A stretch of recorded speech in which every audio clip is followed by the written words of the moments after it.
সব কিছুর একটা ফাউন্ডেশন আছে। আপনি যদি এখন বিল্ডিং তৈরি করবেন, এটার যদি ফাউন্ডেশন নড়বড়ে হয় তাহলে ভেঙে পড়বে। আপনি যদি একটা স্কিল খুব ভালো করে ডেভেলপ না করেন তাহলে বারবার আটকে যাবেন। আপনার এই আটকে যাওয়াটাকে প্রতিহত করার জন্য আপনি যে স্কিল ডেভেলপ করতেছেন এটার ভেরি ফান্ডামেন্টাল যে কনসেপ্টগুলো আছে এগুলো ক্লিয়ার করেন। যেমন আপনি যদি ওয়েব ডিজাইন শিখেন, ওয়ার্ডপ্রেস ওয়েব ডিজাইন, তাহলে সিএমএস কি আপনি না জানলেও ওয়েবসাইট তৈরি করতে পারবেন।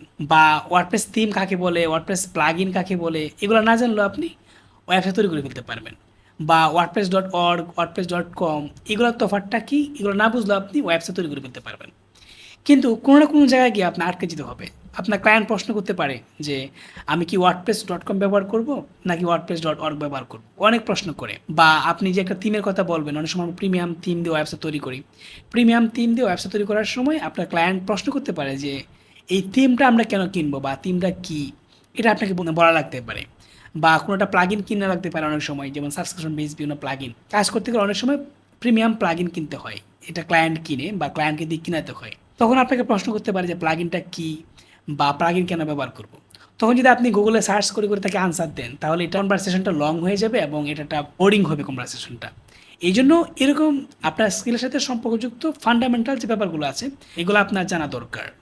এটা হোক ওয়েব ডিজাইন, হোক ডিজিটাল মার্কেটিং, যা কিছুই হোক, যে স্কিলই হোক, আপনি ভেরি ফান্ডামেন্টাল যে কনসেপ্টগুলো আছে এগুলো আপনি শিখে নেবেন।